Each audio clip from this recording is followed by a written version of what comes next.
Pause with an uncomfortable idea for a moment.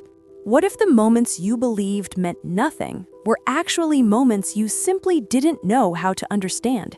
Not because you are slow, not because you are inexperienced, but because no one ever showed you how attraction truly communicates. Stay with me till the end, because what you're about to hear can completely change how you see relationship dynamics. And as you listen, drop your thoughts in the comments. I want to know what you think. I want you to sit with an uncomfortable thought for a moment. What if the moments you thought meant nothing were actually moments you didn't know how to interpret? Not because you're slow, not because you are inexperienced, but because no one ever taught you how attraction actually speaks. Most men are trained to look for noise, big gestures, obvious signals, clear permission. But seduction doesn't live there. It lives in restraint, in timing, in what isn't said. And if you've ever walked away from an interaction later thinking, something was there, but I couldn't tell what, this is for you. Because you weren't wrong. You were just looking in the wrong direction. I'm Stephanie, and today we're not talking about chasing women. We're talking about seeing clearly. Men who react loudly miss everything. Men who stay still notice patterns. That's where stoicism enters, not as emotional coldness, but as perceptual mastery. Stoicism isn't about disconnecting from desire, it's about not being controlled by it. When you stop scrambling for validation, something shifts. You begin to observe instead of perform, and women feel that change before you ever say a word. Here's the part most men don't want to hear. A woman who wants intimacy rarely announces it. She reveals it quietly, gradually, sometimes without even realizing she's doing it. These signals aren't chaotic. They're rehearsed by instinct, refined by psychology, and ego blocks men from seeing all of them. But not you, not once you understand what to watch for.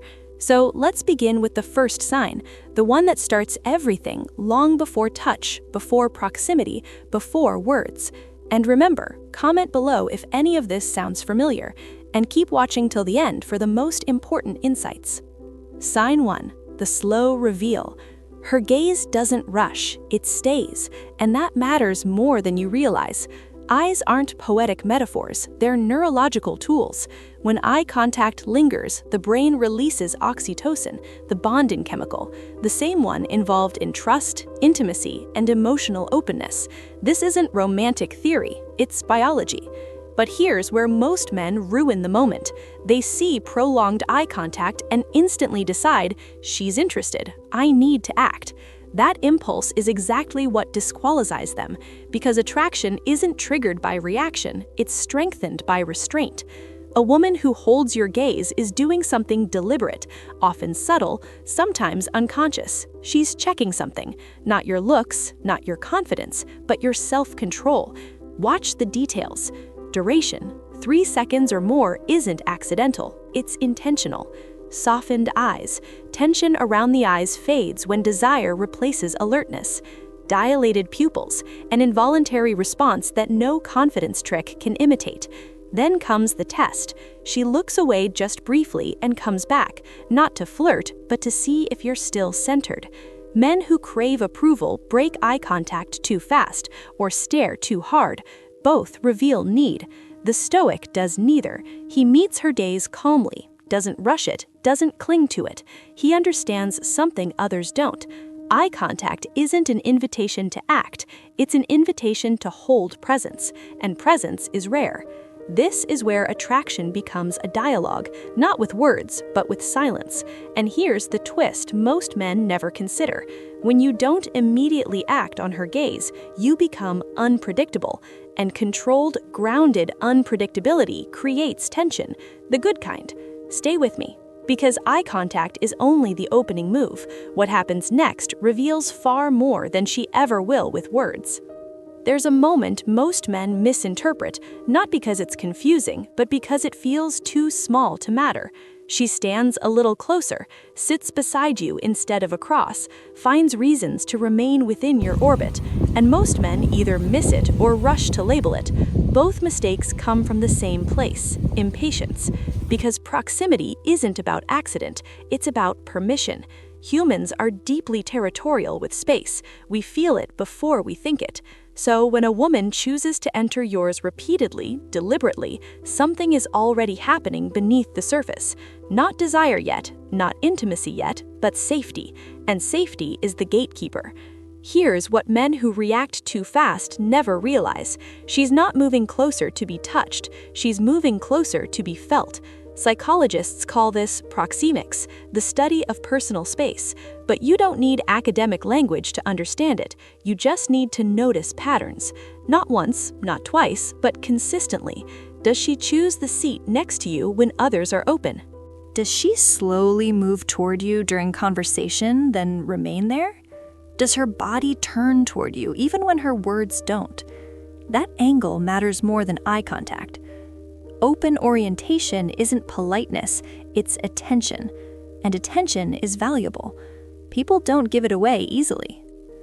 Then there's the moment most men overthink endlessly. Incidental contact, a brush of the arm, a knee barely touching, a lean in during laughter. Here's the uncomfortable truth. If it were unwanted, it would stop immediately. Women are highly aware of space when they feel unsafe or uninterested. So when contact repeats, it's not coincidence, it's adjustment. She's watching what you do with closeness. Do you tense? Do you pull away? Do you rush forward emotionally? Each response tells her something. The reactive man interprets proximity as permission to advance. The Stoic understands it as information, and information is power if you don't rush to use it. This is where Stoicism quietly divides men. Most people feel closeness and immediately seek relief from the tension. They talk more, move more, explain themselves. The Stoic does the opposite. He remains grounded, not distant, not cold, steady. And that stillness does something unexpected. It creates contrast. Because when you don't collapse into her space emotionally, she becomes more aware of the physical space she's sharing with you, and awareness increases sensation. Here's a subtle detail almost no one talks about: timing.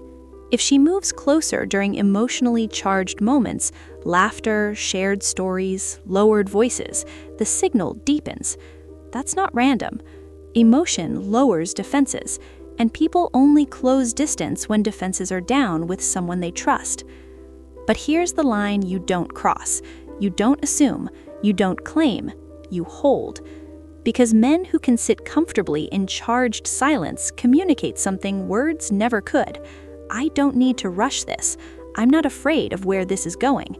And that energy is rare, so rare that it often pulls women closer without them realizing why.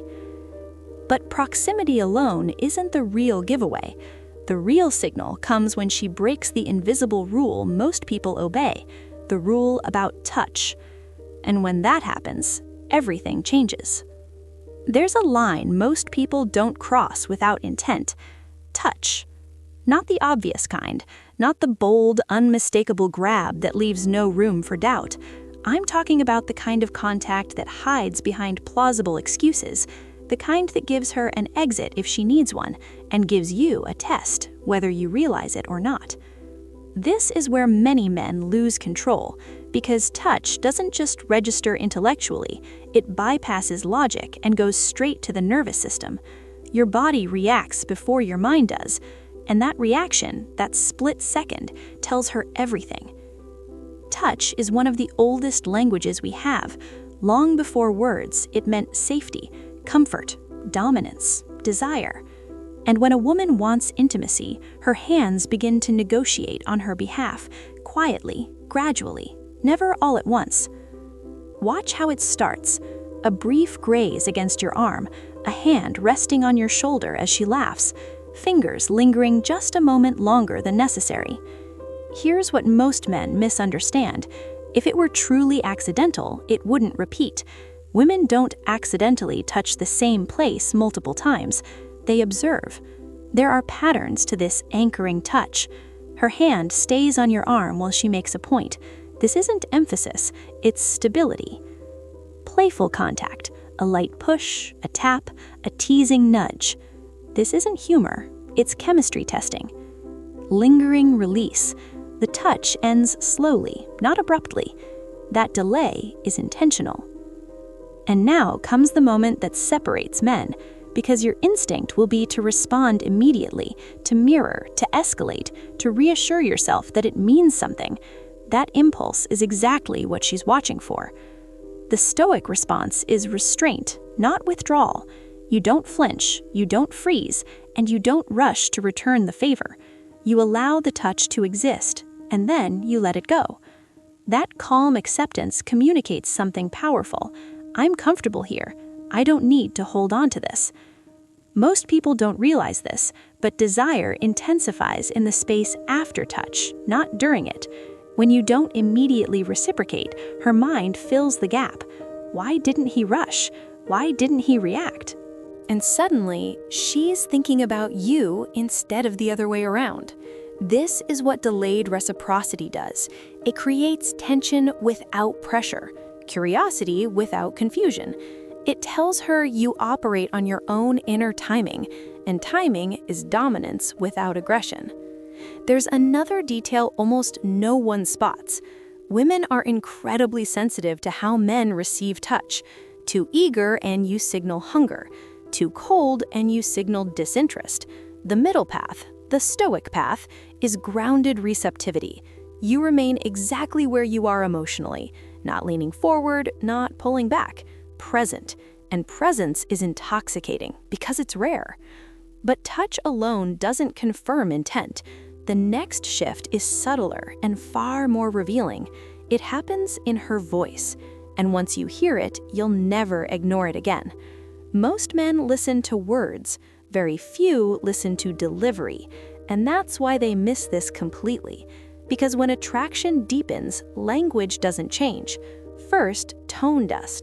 Her voice softens, slows, drops just enough that you feel it before you notice it. Not dramatically, not obviously, intimately. This shift isn't performance, it's physiology. When a woman feels drawn towards someone, her nervous system adjusts. Breathing changes, vocal cords relax, pitch lowers slightly. This isn't something she plans, it happens the same way pupils dilate or posture opens without permission. Here's the paradox most men never question. The quieter her voice becomes, the more power it holds, because softness requires closeness. If she speaks more quietly to you, she's narrowing the world, reducing distance, inviting focus, not attention. Focus. Listen for the signals most people overlook.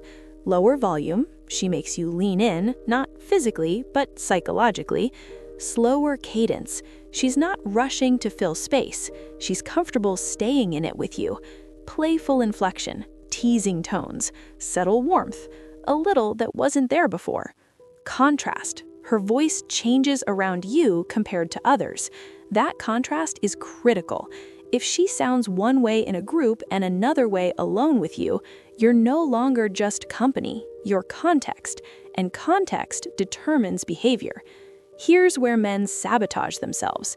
They hear the softness and mistake it for vulnerability they need to act on.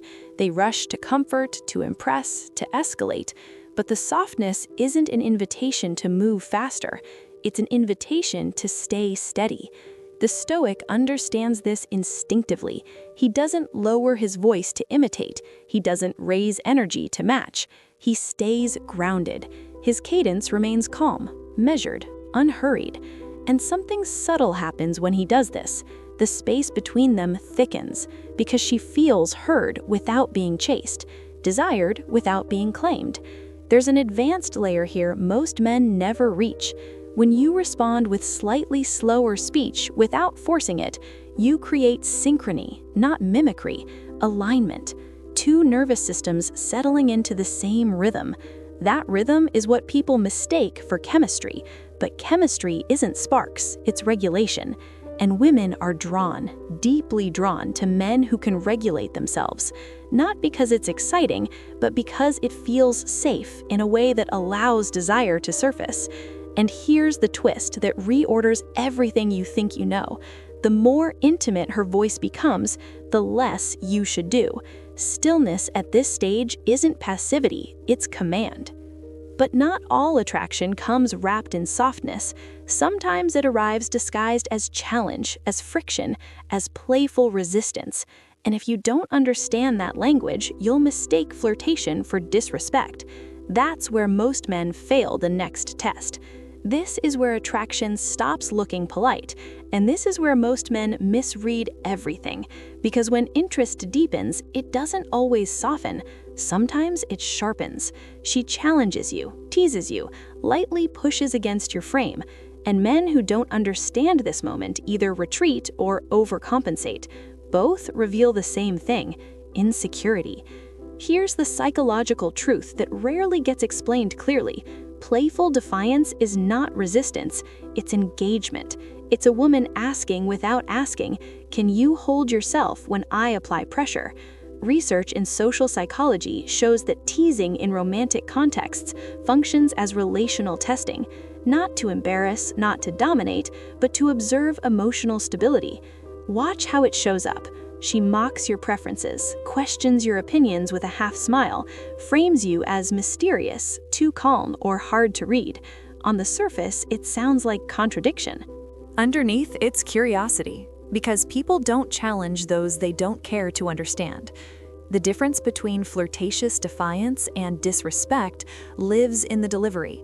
Her eyes stay warm, her posture stays open, her tone carries playfulness, not contempt. She's not trying to win, she's seeing if you'll waver. This is where identity counts.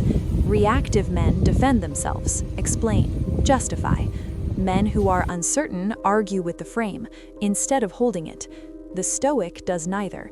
He doesn't retreat, he doesn't escalate, he absorbs. Marcus Aurelius wrote that you have power over your mind, not external events. This is that moment applied. When she challenges you and you remain unshaken, something profound happens. The dynamic flips because she realizes she's not testing you anymore. She's testing herself against your calm. The correct response isn't silence, and it isn't dominance. It's relaxed confidence, a smile that doesn't ask permission, a response that reframes without force.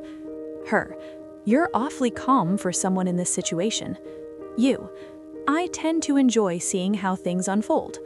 No defense, no explanation, just grounded presence.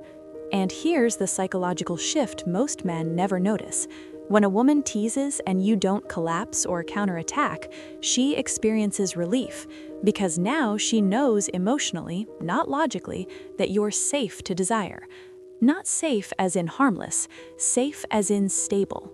That stability creates polarity, and polarity is what moves attraction from curiosity into tension. But this isn't the final signal, because sometimes she stops challenging you altogether. Instead, she begins to mirror you, and when that happens, attraction has crossed into alignment. That's the final sign, and it's the quietest one of all.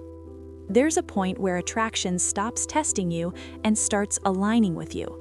This is the moment most men never notice, because it doesn't feel dramatic, it feels natural. She begins to move like you, sit like you, breathe at your pace. Not consciously, not strategically, instinctively. Psychology calls this mirroring, and it's one of the most reliable indicators of genuine attraction. When a woman mirrors you, her nervous system is syncing with yours. This isn't imitation, it's unconscious agreement. Her body is saying something her mind hasn't fully admitted yet. We're on the same wavelength. Watch how it appears. You lean back, she follows moments later. You slow your gestures, hers soften too. Your tone steadies, and suddenly, so does hers. Even language begins to align. She adopts your phrasing, your rhythm, your pauses. This happens because mirror neurons fire when we feel connection, empathy, and desire. The brain quite literally rehearses unity. And here's the critical distinction most men miss. Mirroring doesn't happen when someone is impressed. It happens when someone feels safe enough to synchronize. At this stage, attraction has moved past curiosity. She's no longer evaluating you, she's orienting toward you. This is where ego destroys everything.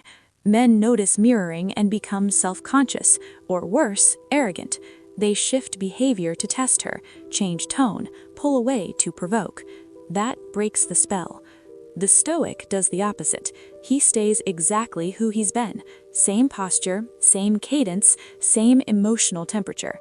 Because Stoicism isn't about control over others, it's about control over self. Seneca wrote, "Be tolerant with others and strict with yourself." This is that discipline in motion. You don't exploit alignment, you respect it. And here's the advanced move: quiet, almost invisible. When you notice mirroring, you subtly reward it with warmth. Not escalation, not possession. Warmth. A slight lean in, a softened expression, a calm remark that acknowledges the moment without exposing it. Something like, "It feels easy talking like this." That's enough. Because when alignment is met with steadiness instead of hunger, attraction deepens naturally. Now, understand this clearly. These 6 signs aren't instructions for conquest. They're indicators of timing. The Stoic man doesn't chase desire. He doesn't flee it either. He observes, interprets, chooses. And that choice, made from calm clarity instead of impulse, is what makes him different. Most men react and hope. You respond and know. Once you see these patterns, you don't move faster. You move cleaner, quieter, more deliberate, and something shifts permanently. You stop wondering where you stand. You stop second-guessing moments after they pass because you're no longer looking for permission. You're reading reality.